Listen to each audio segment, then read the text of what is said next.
काठमाडौँको थापाथली स्थित प्रसूति गृहबाट हराएकी 26 दिनकी शिशु फेला। बच्चा लिएर हिँडेकी महिला पक्राउ। प्रहरीले थप अनुसन्धान गर्दै।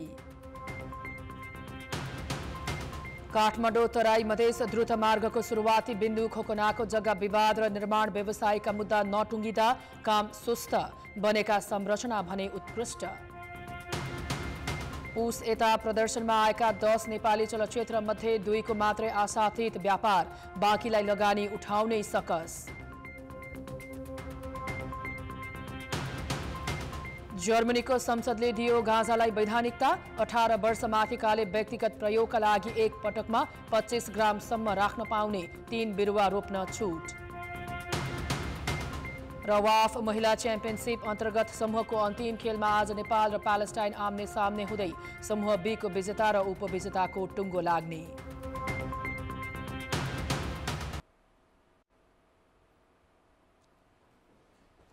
नमस्कार, कान्तिपुर समाचारमा स्वागत छ। थापाथली स्थित प्रसूति गृहबाट हिजो चोरी भएको 26 दिनको बच्चा काठमाडौँको काँडाघारीमा भेटिएको छ। पहिले शिशु लिएर जाने महिलालाई नियन्त्रणमा लिएको छ। शिशुसहित उनलाई नियन्त्रणमा लिए पनि प्रहरीले नाम सार्वजनिक गरेको छैन। हिजो बिहान 11 बजे नियमित परीक्षणका लागि अस्पताल पुगेकी काभ्रे चौरी देउरालीकी 22 वर्षीय सबिना श्रेष्ठले आफ्नो शिशु एक अपरिचित महिलालाई बोक्न दिएकी थिइन्। तर आफ्नो बच्चासहित ती महिला अस्पतालबाट गायब भएपछि अनुसन्धानका लागि सबिनाले प्रहरीमा उजुरी दिएकी थिइन्। जिल्ला प्रहरी परिसर काठमाडौँका प्रमुख भूपेन्द्र खत्रीका अनुसार एक अपरिचित महिलाले सहयोग गर्ने भन्दै बच्चा बोकिदिएकी थिइन्। प्रहरीले बच्चाको चोरीका सन्दर्भमा थप अनुसन्धान गरिरहेको छ।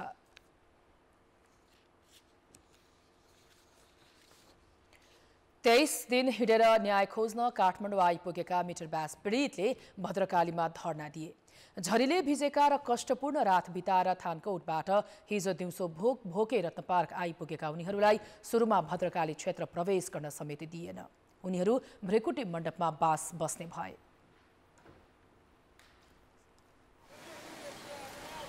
उनीहरू कलङ्की त्रिपुरेश्वर रत्नपार्क हुँदै भद्रकाली जाने योजनामा थिए। सिंहदरबारसम्म पुगेर आफ्ना माग सुनाउन चाहेको न्याय मार्च टोलीलाई निषेधित क्षेत्र भन्दै प्रहरीले 2 घण्टासम्म राष्ट्रिय सभागृह पश्चिमको मूल सडकमै रोकेको थियो। त्यसपछि उनीहरूले सडकमै बसेर नाराबाजी गरे।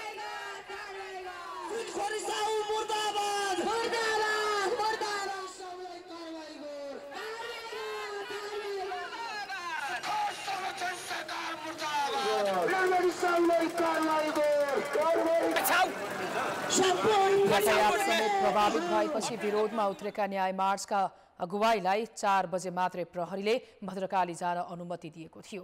उनीहरूले प्रहरीले ज्यादती गरेको आरोप लगाउँदै गृहमन्त्री विरुद्ध नाराबाजी गरे। उच्च स्तरीय आयोग बनाएर मिटर ब्यास समस्या समाधान गर्नुपर्ने बताउँदै उनीहरूले माग पूरा नभएसम्म नफर्किने अडान लिएका छन्। यसपालि राज्यले अधिकार सम्पन्न उच्च स्तरीय कानुनी आयोग निर्माण गर्नुपर्छ।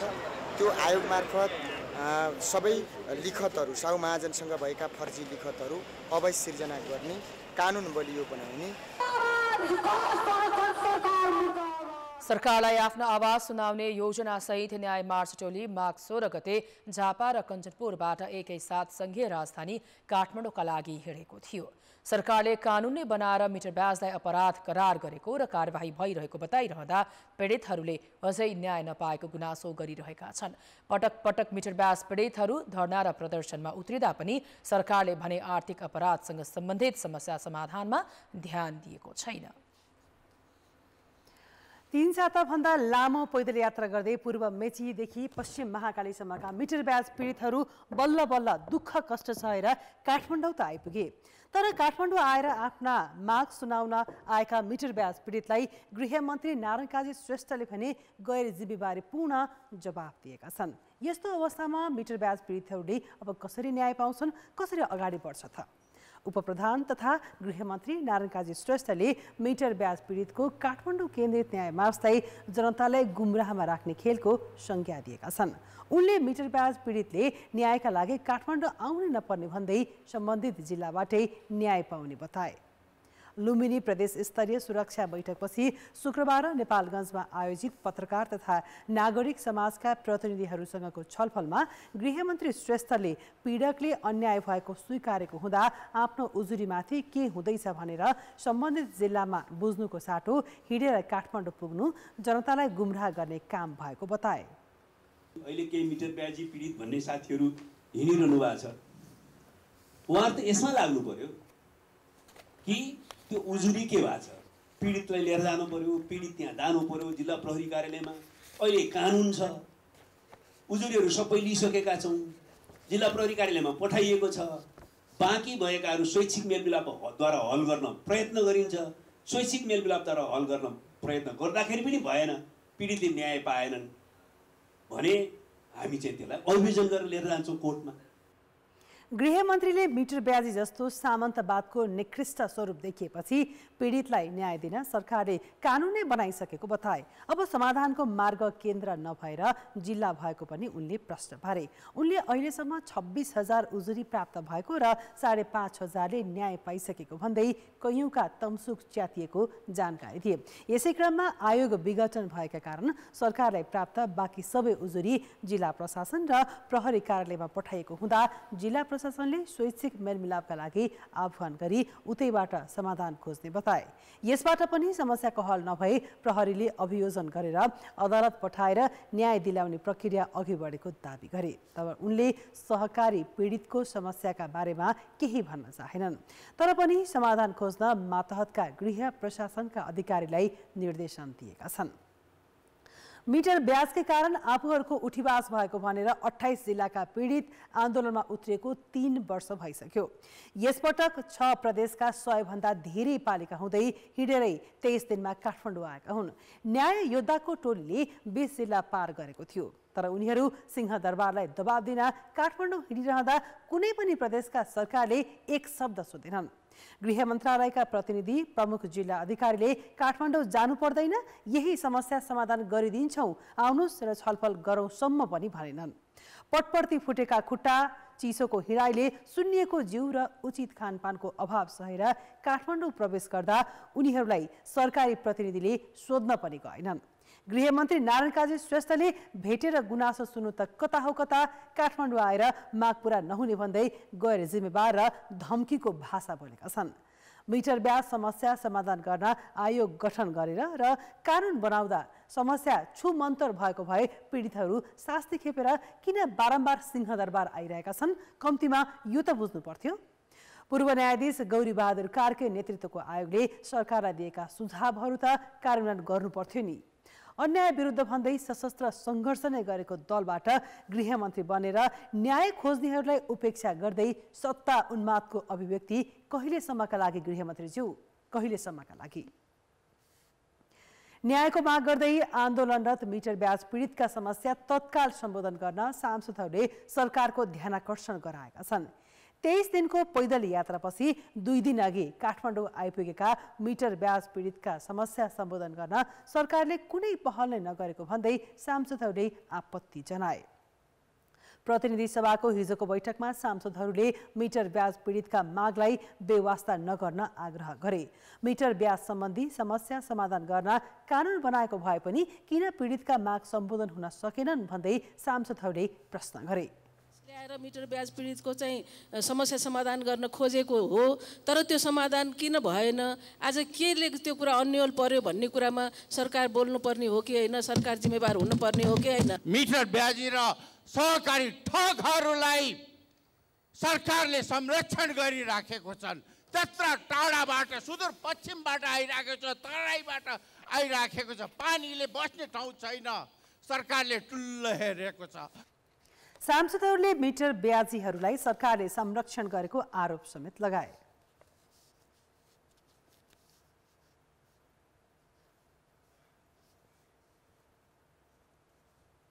लागौं अब अर्को प्रसङ्गतर्फ। स्वास्थ्य सेवा विभाग औषधि तथा स्वास्थ्य उपकरण खरिदमा बदनाम छ। नेपालमा सरकारी निकायले खरिद गर्ने वस्तु होस् वा सेवा अनियमितता नभएको भेट्टाउनै मुस्किल छ। अरू त अरू, बिरामीको उपचारका लागि अत्यावश्यक औषधि र स्वास्थ्य उपकरण खरिदमा पनि अनियमितता हुने गरेको छ। केन्द्र स्तरमा आवश्यक पर्ने औषधि र स्वास्थ्य उपकरण खरिदको जिम्मा पाएको स्वास्थ्य मन्त्रालय अन्तर्गतको स्वास्थ्य सेवा विभागकै खरिदकै विषयमा बारम्बार विवाद भइरहन्छ। ऐनमै स्पष्ट व्यवस्था हुँदाहुँदै पनि जब खरिद प्रक्रिया सुरु हुन्छ तब मोलमोलाई सुरु भइहाल्ने त्यहाँका पूर्व अधिकारीहरू नै बताउँछन्। स्वास्थ्य सेवा विभागको सामग्री खरिदमा हुने अनियमितताबारे यो रिपोर्ट। स्वास्थ्य सेवा विभागमा आफूले चाहेका र स्वार्थ गाँसिएका कम्पनीले मात्र पाउने गरी स्पेसिफिकेसन तयार पारिने गरिएको छ। स्थानीय तहको निर्वाचनको मुखैमा 2078 चैत पहिलो साता बागमती प्रदेश स्वास्थ्य मन्त्रालयले 64 करोडका स्वास्थ्य सामग्री खरिदका लागि टेन्डर निकाल्यो। पोर्टेबल अल्ट्रासोनोग्राफी, सिटी स्क्यान लगायत सामग्री खरिदका लागि निकालिएको स्पेसिफिकेसन निश्चित खरिदकर्ताका लागि मात्र बनाइएको थियो। त्यही बेला उस्तै शैलीमा स्वास्थ्य सेवा विभागले पनि टेन्डर आह्वान गर्यो। पोर्टेबल युएससी मेसिन खरिदका लागि छनौट गरिएको कम्पनीको स्पेसिफिकेसन नपुग्ने भन्दै उजुरी समेत पर्यो। विभाग अन्तर्गतको व्यवस्थापन महाशाखाका अनुभवी पूर्व अधिकारीहरू यसरी गरिने खरिदमा सुरुदेखि नै चलखेल हुने बताउँछन्। यस्तो चलखेलमा मुख्य हो आफूले चाहेका र स्वार्थ गाँसिएका कम्पनीले मात्र पाउने गरी स्पेसिफिकेसन तयार पार्नु। खरिद योजना बनाउने बेलादेखि स्पेसिफिकेसन बनाउने बेलामै दुष्प्रयास सुरु हुन्छ। कुन सामान कुन संस्थाबाट खरिद गर्ने भन्ने दुष्प्रयास त्यहाँबाट सुरु हुन सक्छ र सोही बमोजिमको स्पेसिफिकेसन तयार हुन्छ। त्यसकारण संस्थालाई चाहिने किसिमको स्पेसिफिकेसन पर्नेमा के हुन्छ, उनले कुनबाट कसरी किन्ने हो, कुन संस्थाबाट प्रभावित भएको हो, त्यो संस्थासँग कस्तो किसिमको सामान छ, त्यो सामान अनुसारको स्पेसिफिकेसन तयार गर्छन्। पूर्व निर्देशकको यो भनाइले स्पष्ट पार्छ कि स्वास्थ्यका सामग्री खरिदमा केसम्म हुने गरेको छ भनेर। स्वास्थ्य सेवा विभागले गत कार्तिक 2 गते 8वटा मेमोग्राफी मेसिन 16 करोडमा खरिदका लागि टेन्डर निकाल्यो।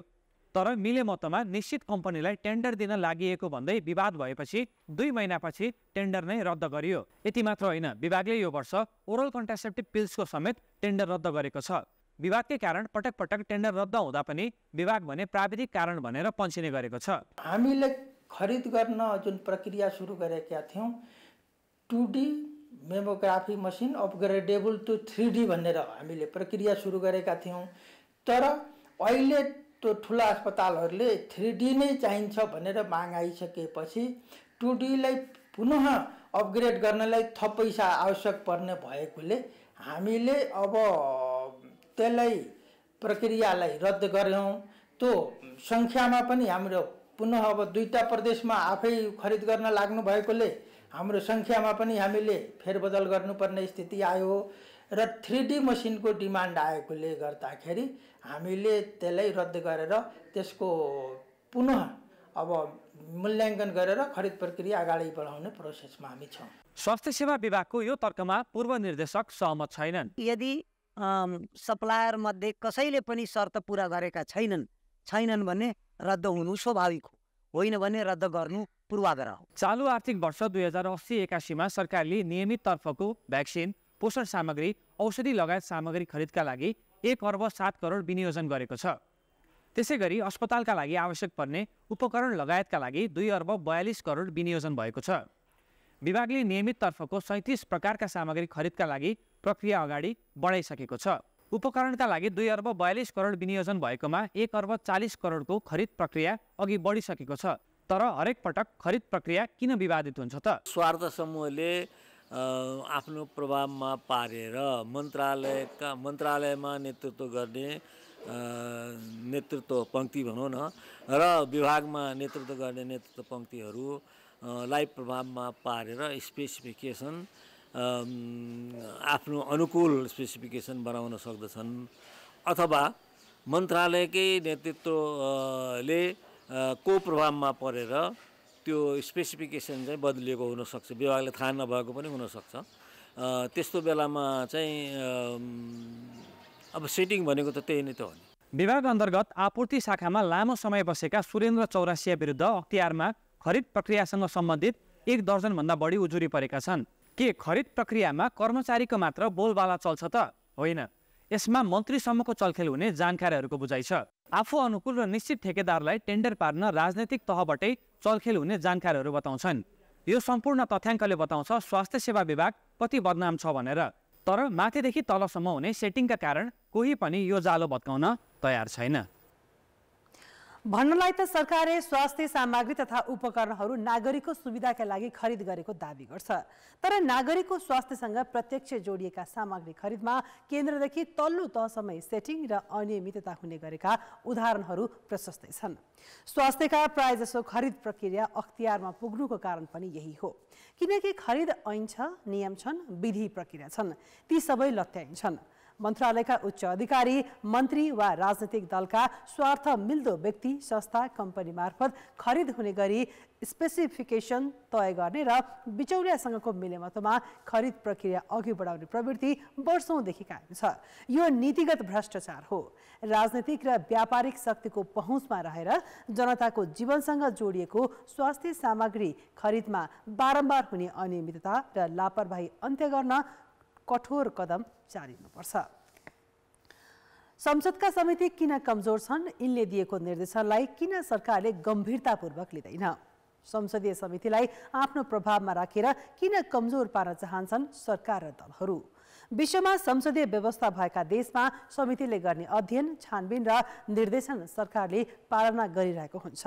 संसदीय समितिहरू निकै शक्तिशाली हुन्छन्, तर हामी कहाँ संसदीय समितिलाई सरकार र दलका शीर्ष नेताको छाया बनाउनुलाई बहादुरी ठानिन्छ। अधिकार भएर पनि समितिहरू आफै अल्मलिने र दलीय एजेन्डा बोक्ने गरेको देखिन्छ। सरकार र दलको छाया बनेका संसदीय समितिले कस्तो छलफल र छानबिन गर्लान् अनि कस्तो देलान् निर्देशन? समितिले दिएको निर्देशन सरकारले पालना नगर्दा हाम्रो संसदीय व्यवस्था कति सुदृढ अनि बलियो होला? संघीय संसदमा प्रतिनिधि सभातर्फ 10, राष्ट्रिय सभामा 4 र संयुक्त 2 समिति छन्। यी समितिहरू विधायिकी कार्य र निगरानी दुवैतर्फ समस्याग्रस्त छन्। समितिको पहिलो समस्या गठनबाटै सुरु हुन्छ। कुन समिति र नेतृत्व कसले लिने भन्नेमै राजनीतिक दाउपेच हुन्छ। सत्ता र प्रतिपक्ष दुवै स्वार्थ हेरेर समितिको नेतृत्व खोज्छन्। अझ गठबन्धन सरकार हुँदा त भागभण्डा गर्दा गर्दै समिति नै कमजोर बन्छ।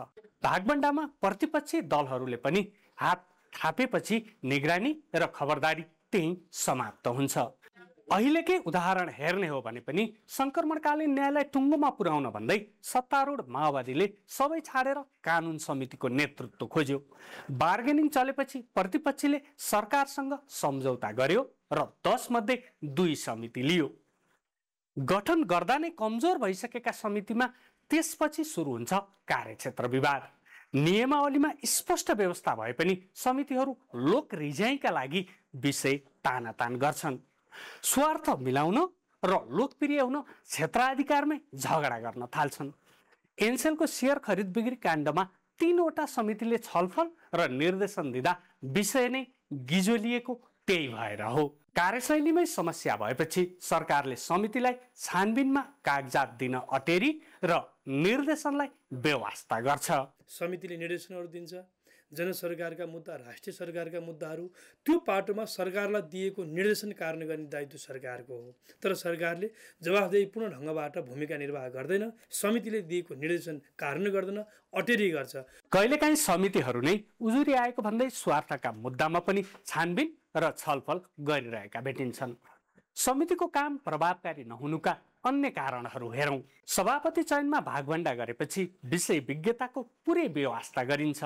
समितिको नेतृत्व वा सदस्य दल सरकारमा छ वा प्रतिपक्ष भन्ने आधारमा आफूलाई प्रस्तुत गर्छन्। एउटा ग्रुप अर्को ग्रुप एउटालाई ताना अर्कोलाई ताना, त्यो रिसाउला कि त्यो चसाउला कि सरकारको फेरि बहुमत गुम्ला कि यसलाई कारबाही गर्दा अप्ठ्यारो होला कि त्यसलाई कार्य गर्दा म कमजोर होला कि भन्ने छ। समस्याकै बीच समितिले काम गर्नै खोज्यो भने पनि त्यसमा दलीय नेतृत्वको हस्तक्षेप हुन्छ। महत्त्वपूर्ण निर्णयमा शीर्ष नेताहरूको निर्देशन वा सहमति कुरिरहेका हुन्छन्। जस्तो कि संक्रमणकालीन न्यायसँग सम्बन्धित कानुनका केही प्रावधानमा अन्तिम निर्णय लिन समिति नै शीर्ष नेतृत्वलाई पर्खिरहेको छ। अझै डरलाग्दो पक्ष त के छ भने शिक्षा, स्वास्थ्य, वित्तीय क्षेत्र लगायतमा स्वार्थ बाजिने गरी सांसदहरू समितिमा बस्छन् र आफू अनुकूल निर्णय गराउन हस्तक्षेप गर्छन्। लगानीकर्ता सांसदले आफै आफ्ना लागि कानुन निर्माणमा सहभागी हुँदा जनहित कमजोर भइहाल्छ। बोलाउँदा मन्त्री नआउने, गणपूरक सङ्ख्या नपुग्दा बैठक नै प्रभावित हुने समस्या त हुने नै भए। अब त्यो समितिको पनि कार्यतालिका मिलाउनु पर्यो, मन्त्रीज्यूको पनि कार्यतालिका मिलाउनु पर्यो, मान्यज्यूहरूको पनि कार्यतालिका मिलाउँदाखेरि मैले अहिले 1 हप्तासम्म बैठक राख्न सकेको छैन। किन सकिनँ त भन्दाखेरि चाहिँ त यता नेपाली काङ्ग्रेसको महासमिति बैठक भयो, यता नेकपा एमालेको मिटिङ भयो, भनेपछि त बैठक राख्न सकिएन। मैले धेरै प्रयास गर्दा पनि संसदले दिएको चाहिँ निर्देशन या संसदीय समितिले दिएको निर्देशन त्यो ऐन कानुन अनुसार चाहिँ संविधान ऐन कानुन अनुसारको छ भन्ने हुन्छ नि, त्यो सरकारले चाहिँ बाध्यता हुन्छ गर्नुपर्छ। स्वार्थ, व्यवस्था र दाउपेचमा जकडिएपछि त समितिहरूले दिने निर्देशनमा पर्याप्त अध्ययन र अनुसन्धानको अभाव हुन्छ। त्यो कुरा समितिकै सभापति स्वीकार छन्। संसदीय अनुगमनको चाहिँ स्पष्ट मापदण्ड हुनु पर्यो। त्यो विषयसँग सम्बन्धित चाहिँ मापदण्ड भएपछि हामीले त्यो हिसाबले चाहिँ निकालेको निष्कर्ष सरकारलाई पठाउन सक्छौँ। अर्को कुरा समितिको तर्फबाटै हामीले हेर्नुपर्ने कुरा चाहिँ हामीले दिने निष्कर्ष चाहिँ अलिकति अनुसन्धानमा आधारित पनि हुनु पर्यो। संसदीय समितिले दिएको निर्देशन कार्यान्वयन गर्नुपर्छ भन्ने चाहिँ त्यो मान्यताको विकास, त्यो अभ्यासको विकास सरकारलाई गराउनलाई हामीले त्यो हिसाबले अगाडि जानुपर्छ।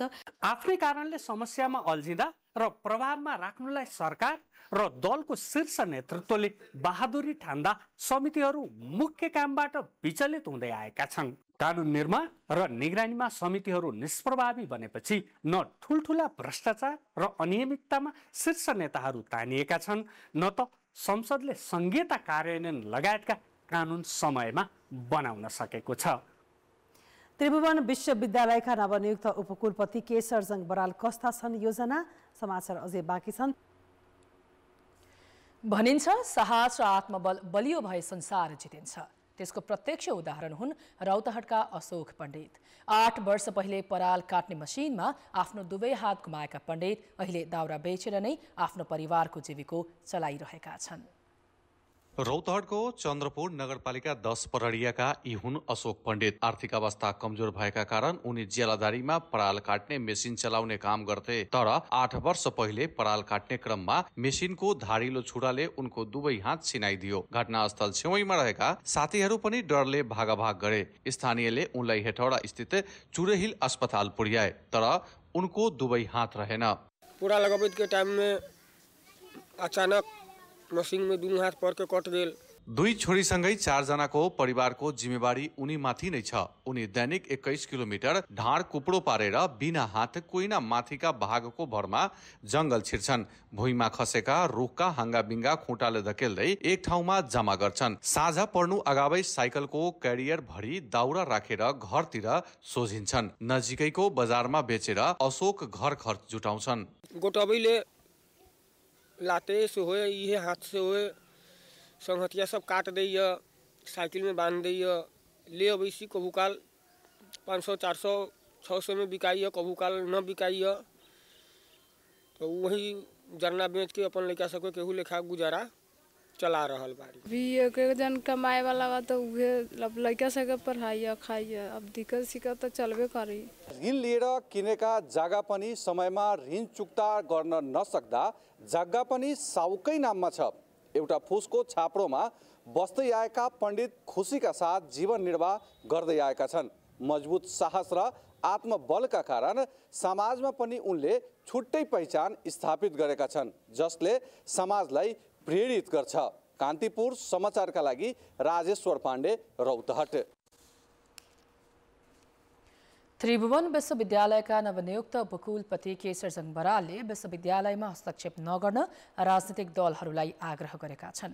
विश्वविद्यालय जस्तो प्राकृतिक थलोमा राजनीतिक हस्तक्षेप हुँदा उच्च शिक्षामा समस्या आउने उनको भनाइ छ।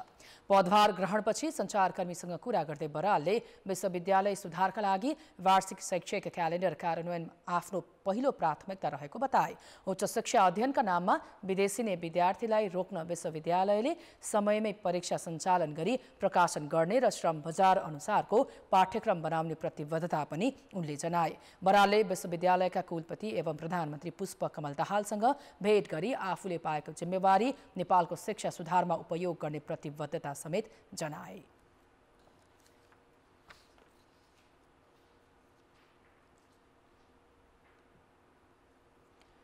मुलुकै पहिलो त्रिभुवन विश्वविद्यालय राजनीतिक हस्तक्षेपले यतिखेर अस्तव्यस्त अवस्थामा छ। गुणस्तर खस्किएको छ भने शैक्षिक क्यालेन्डर कार्यान्वयन नहुँदा र समयानुकूल पाठ्यक्रम परिमार्जन नहुँदा विद्यार्थीहरू निरन्तर घटिरहेका छन्। विश्वविद्यालय अन्तर्गतका कतिपय क्याम्पस बन्द हुने अवस्थामा छन्।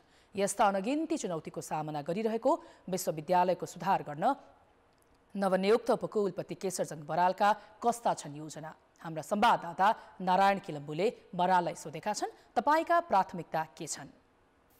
हजुर, मेरो प्रमुख प्राथमिकता चाहिँ तीनटा चाहिँ छ र पहिलो चाहिँ प्राथमिकता भनेको शैक्षिक पात्र तयार गर्ने र चाहिँ शैक्षिक पात्रलाई कार्यान्वयन गरी चाहिँ शैक्षिक कार्यक्रमहरूलाई चाहिँ सही ट्र्याकमा ल्याउने पहिलो प्राथमिकता।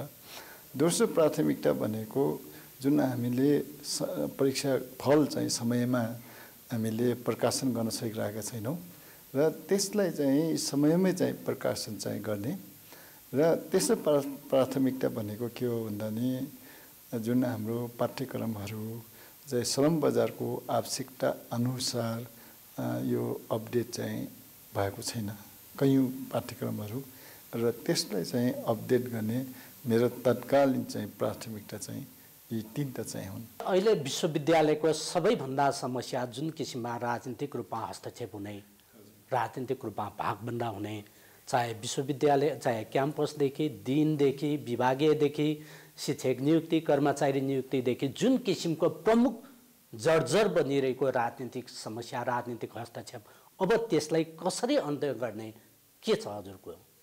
पछि देशलाई नै असर पार्छ, त्यसलाई यो अवस्थामा चाहिँ राख्नु भएन र यो अवस्थामा डिपार्चर हुनुको निम्ति सबै राजनीतिक दल सहमत भएर अब राजनीति भातृ सङ्गठनहरूलाई नै दलका भातृ सङ्गठनलाई अब यसरी ताला लाउने बन्द गर्ने यी संस्कार र संस्कृतिलाई चाहिँ हामीले बन्द गर्नुपर्छ भनेर म फर्स्ट चाहिँ राउन्डमा उहाँहरूसँग नै चाहिँ मैले छलफल चाहिँ गर्छु। जुन हाम्रो परीक्षा चाहिँ समयमै परीक्षा लिन नसक्नु, रिजल्ट निकाल्न नसक्नु यावत समस्या अहिले पनि समस्या छन्। यी चाहिँ शैक्षिक क्यालेन्डर र परीक्षा प्रणाली सुधारको लागि अब के छ? अन्तर्राष्ट्रिय रूपमा चाहिँ विभिन्न विश्वविद्यालयहरूको क्यालेन्डर त्यो कम्पेटेबल हुने किसिमले त्यसलाई चाहिँ शैक्षिक क्यालेन्डर चाहिँ बनाउने र त्यसलाई मोनिटरिङ गर्ने एउटा हाम्रो रेक्टर अफिस हुन्छ र त्यसमा चाहिँ यो एकाडेमिक कुरा भएको हुनाले के हुन्छ भन्दा यो एकाडेमिक काउन्सिलले त्यो सबै दिनहरूको कोअर्डिनेसनमा यो क्यालेन्डर तयार गरेर सबै सम्बन्धित चाहिँ संकाय संस्थानहरूको दिनहरू त्यहाँ विभागहरूको चाहिँ मोनिटरिङमा चाहिँ यो कार्यान्वयन गर्ने भन्ने चाहिँ मेरो योजना चाहिँ हो। नवनियुक्त उपकुलपति बरालले त्रिभुवन विश्वविद्यालयको बेथिति सुधार्ने आफ्ना थप योजना पनि सुनाएका छन्। उनीसँग गरिएको विस्तृत कुराकानी कान्तिपुर टेलिभिजनको वेबसाइट kantipurtv.com र हाम्रो युट्युब च्यानलमा हेर्न सकिनेछ। प्रधानमन्त्री पुष्पकमल दाहालले राजनीतिक भागबण्डाका आधारमा कुनै पनि निकायमा नियुक्ति नहुने प्रतिबद्धता जति दोहोर्याए पनि भटाभट आफ्नै कार्यकर्तालाई नियुक्ति दिइरहेका छन्। पछिल्ला नियुक्तिहरू हेर्दा विधित प्रक्रिया पुर्याएको त देखिन्छ, तर सार्वजनिक निकायमा क्षमता र योग्यताका आधारमा मात्रै नियुक्ति दिने दावी भने पूरा भएको छैन। अवधारणा र आवरणमा खुला प्रतिस्पर्धा देखिने तर आफ्नै वरिपरिका व्यक्तिलाई नियुक्त गर्न घुमाउरो बाटो प्रयोग गरेका उदाहरण प्रशस्तै भेटिन्छन्। यसलाई सिधा भाषामा भन्ने हो भने यसलाई नीतिगत भ्रष्टाचार भनिन्छ। त्रिभुवन विश्वविद्यालयबाट नै राजनैतिक भागबण्डाको अन्त्य गर्ने, मेरिटको आधारमा भिसी नियुक्ति गर्ने प्रतिबद्धता तपाईहरुको अगाडि व्यक्त गर्दछु र यसका निम्ति देशभित्र र विश्वभरि रहेका विज्ञ नेपालीहरूलाई विशेष आह्वान पनि गर्दछु। राजनीतिक दलहरूलाई त्रिभुवन विश्वविद्यालयमा भागबण्डा होइन मेरिटको आधारमा नियुक्तिका लागि अग्रसर हुन अपील गर्दछु। त्रिभुवन विश्वविद्यालयको उपकुलपतिको नियुक्तिका विषयलाई लिएर प्रधानमन्त्री पुष्पकमल दाहालले पटक पटक यो भनाइ दोहोऱ्याए, तर दाहालले बिहिबार आफू निकट प्राध्यापक डाक्टर केशरजङ बराललाई उपकुलपतिमा नियुक्त गरे। शिक्षा मन्त्री अशोक कुमार राईको अध्यक्षतामा गठित समितिको सिफारिसले दिएको 3 जनाको नाम मध्ये दोस्रो नम्बरका बराललाई प्रधानमन्त्रीले नियुक्त गरेका हुन्। हेर्दा विधि र प्रक्रिया पुर्याएर बराललाई नियुक्त गरिएको देखिन्छ। तर सिफारिस समिति नै राजनीतिक नेतृत्वको छ, जुन राजनीतिक आस्थाबाट मुक्त छैन। त्यसमाथि उपकुलपतिमा नियुक्त बराल त झन् प्रधानमन्त्री निकट हुन्। बराललाई नै नियुक्त गर्न माओवादी निकट प्राध्यापकहरू प्रधानमन्त्रीको डेलिगेसन नै गएका थिए। त्यसमाथि बराल पोखरा विश्वविद्यालयको उपकुलपति हुँदा क्याम्पसहरूलाई सम्बन्धन दिने विषयको विवादमा पनि मुछिएका थिए। राजनीतिक भागबण्डाका कुरा भनेको तुरुन्तै यो पूर्ण रूपमा चाहिँ नि हटाउन सकिँदैन, तर कुरा सबैको सहभागिता होस्, सबै खालको सहभागिता होस्, तर नाङ्गै रूपमा चाहिँ नि यो हिसाब गरी गरी नापी जोखी तौली यो भागबण्डा होइन कि योग्य मान्छे आओस्, जहाँ जोसुकैबाट आओस्। यसअघि सरकारले सञ्चार मन्त्रीका सल्लाहकार भइसकेका भूपेन्द्र भण्डारीलाई नेपाल दूरसञ्चार प्राधिकरणको अध्यक्षमा नियुक्त गर्यो। खुल्ला प्रतिस्पर्धाबाट नियुक्त गर्ने भन्दै सबै विधि र प्रक्रिया पुर्यायो। तर अन्त्यमा पार्टी निकट भएकै आधारमा भण्डारीलाई प्राधिकरणको अध्यक्षमा नियुक्त गरियो। भण्डारी पनि माओवादी पृष्ठभूमिकै व्यक्ति हुन्। हामी राज्यमा राज्य सत्ता सञ्चालनमा जिम्मेदारीमा बस्दै गर्दा हाम्रा निर्णय कति त्यसमा जिम्मेदार छन् या छैनन् त्यो कुराको आत्मसमीक्षा गर्दै त्रुटिलाई स्वीकारेर सच्याउनु चाहिँ जरुरी छ।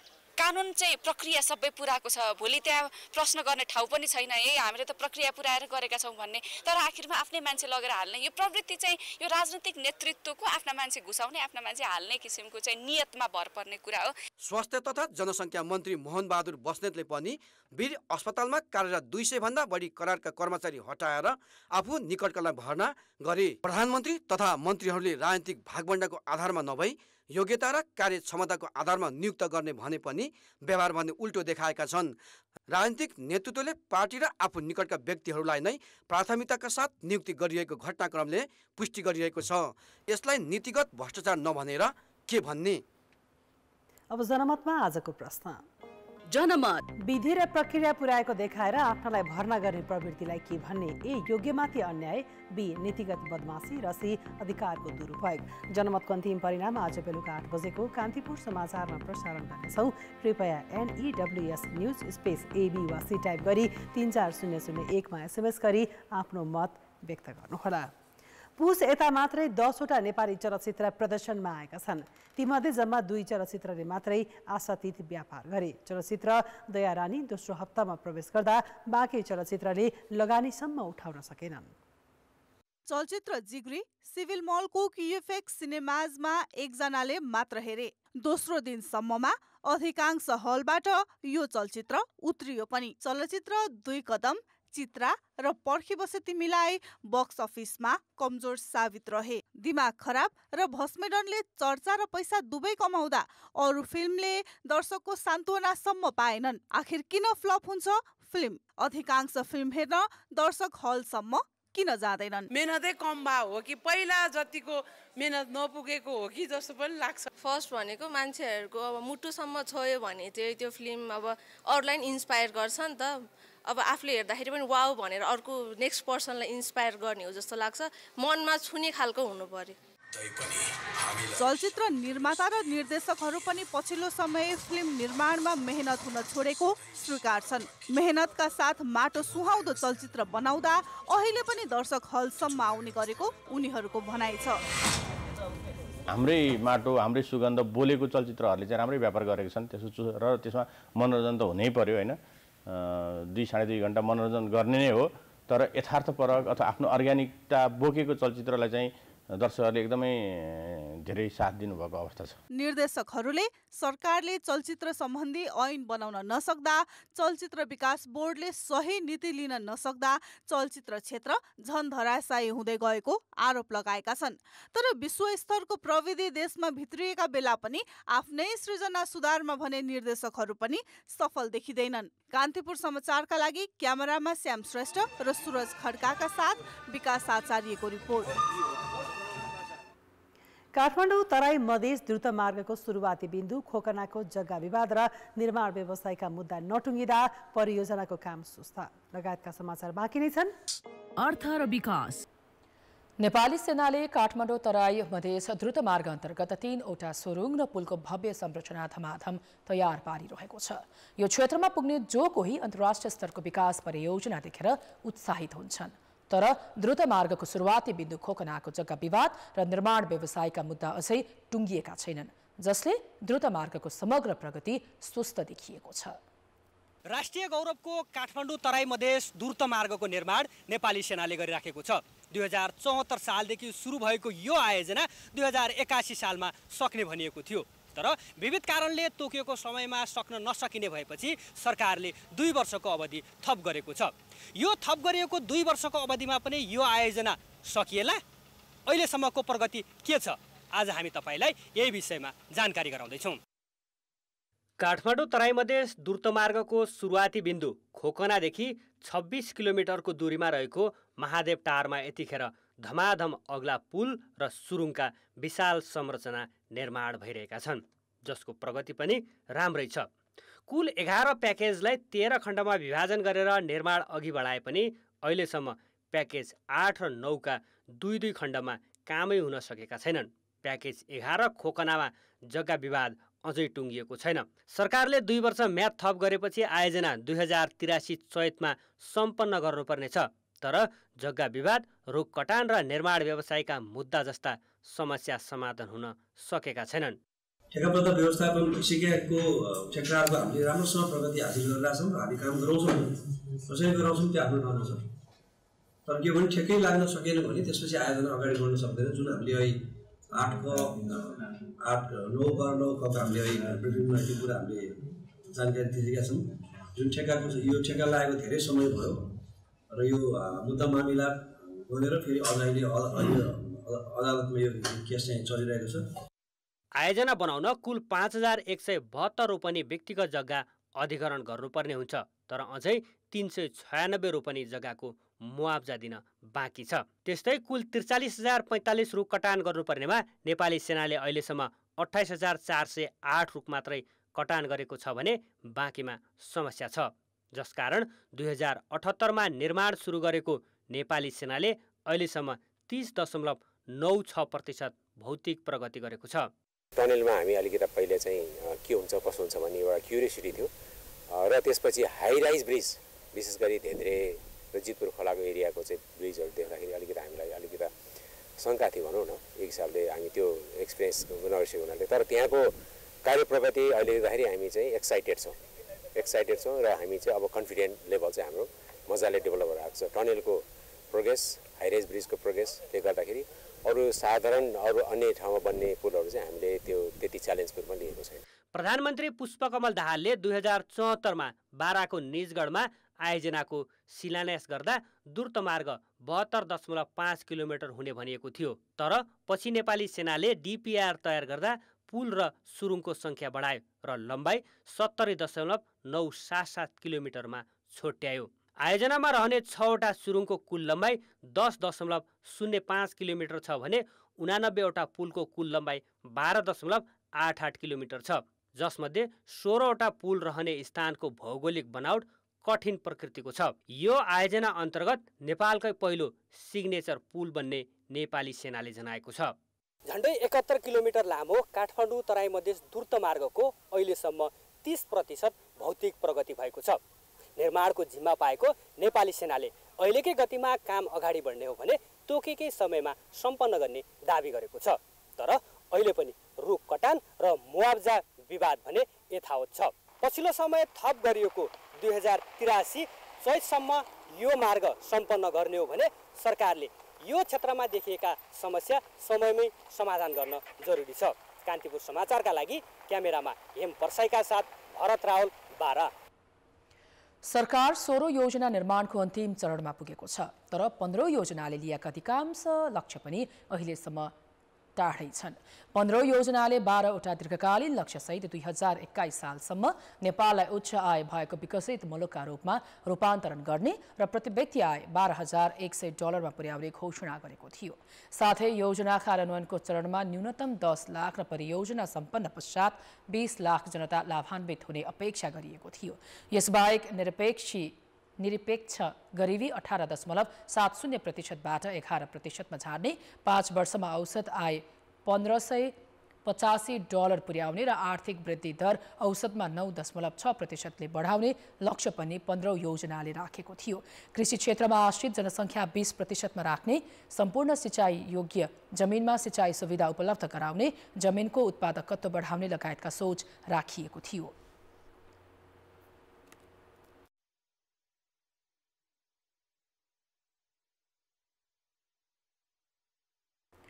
यस्तै 25 वर्षमा आर्थिक वृद्धि दर दोहोरो अङ्कको बनाउने लक्ष्य पनि राखिएको थियो। तर आर्थिक वृद्धि दरको उक्त लक्ष्य पूरा हुन सकेन भने वृद्धि दरमा असमानता झन चुलिएको छ। साथै कुल रोजगारीको सृजनाको अवस्थामा पनि प्रदेशगत असमानता बढेको छ भने कुल गार्हस्थ उत्पादनमा पनि प्रदेशगत अवस्थामा असमानता चुलिएको छ। तीव्र, दिगो र रोजगारमूलक आर्थिक वृद्धि जस्ता योजनाका रणनीतिले अपेक्षित सफलता प्राप्त गर्न सकेको देखिँदैन।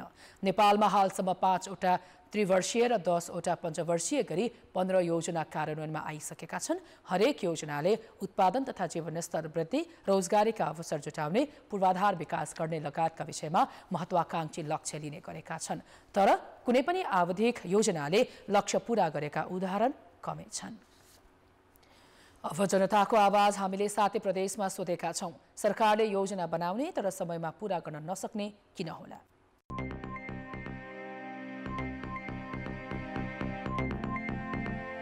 कमिसनको सबै खेल हो। साधन संसाधनहरूले गर्दा पनि रुकावट भएको हुन्छ। ठेकदारले ठिका लिएको हुन्छ तर पैसा टाइमली नभएर ढिलो हुन्छ। विकास निर्माणको कुरामा अनुगमन गर्ने, प्लानिङ गर्ने, त्यसलाई चाहिँ सुपरभाइज गर्ने, त्यसपछि चाहिँ बजेट हाल्ने कुरा भन्दा पनि सरकारकै गठबन्धन, सरकारकै चाहिँ मन्त्रीमण्डल, सरकारकै चाहिँ टिकाउमा व्यस्तता भएको कारणले सरकारले महत्त्वाकांक्षी भएर योजना बनाउँछ र आफ्नो मेकानिजमलाई चुस्त दुरुस्त र विश्वासिलो ढङ्गले अगाडि नबढ्दाखेरि त्यो कार्यान्वयनमा जाँदैन। कर्मचारीले तपाईँको भएको कामको पनि भुक्तानी नदिने अनि भएको शीर्षकको रकमको पनि रकमान्तरण नगरिदिने, समयमै तपाईँको टिप्पणीहरू उठाइ नदिने र यावत कुराहरूले गर्दा सरकारकै आफूले टाइममा भुक्तानी दिन नसक्नेका कारणले गर्दाखेरि निर्माणका कामहरू अल्पत्र परिरहेका छन्। सबैलाई खुसी बनाउने नाममा बजेटको बाक्लो किताब तयार गर्ने र त्यसलाई कार्यान्वयन गर्न स्रोत साधन पनि नहुने, इच्छा शक्ति र इमान्दारिताको खाँचो छ। असफल नेतृत्व समयमा सरकारले अथवा राज्यले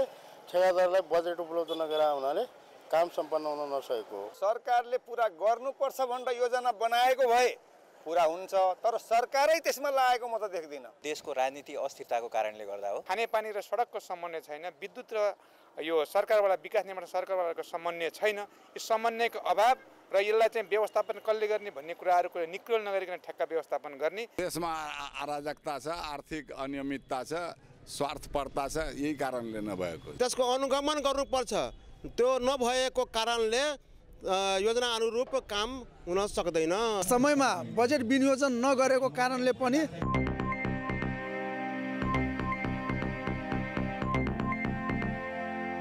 अब अन्तर्राष्ट्रिय समाचार। जर्मनीको संसदले गाजाको प्रयोगलाई वैधानिकता दिएको छ। 407 सांसदले यस कानुनको पक्षमा मत दिएका थिए भने 226ले विपक्षमा मतदान गरेका थिए। चान्सलर ओलाफ स्कोल्सको सत्ता गठबन्धनका 3 पार्टीले गाजा सम्बन्धी कानुन पारित गरेको हो। यस अन्तर्गत 18 वर्षभन्दा माथिका जो कोहीले पनि व्यक्तिगत प्रयोगका लागि 25 ग्रामसम्म गाजा राख्न पाउने र इच्छुकले 3 वटासम्म गाजाको बिरुवा रोप्न पाउने छुट दिएको छ। यस्तै 500 भन्दा कम सदस्य भएका गाजा समूहलाई ठूलो मात्रामा गैर व्यावसायिक उद्देश्यका लागि गाजा उत्पादन गर्ने छुट पनि दिएको छ। यसरी उत्पादन भएको गाजाको प्रयोग उक्त क्लबका सदस्यबीच सीमित हुनुपर्नेछ।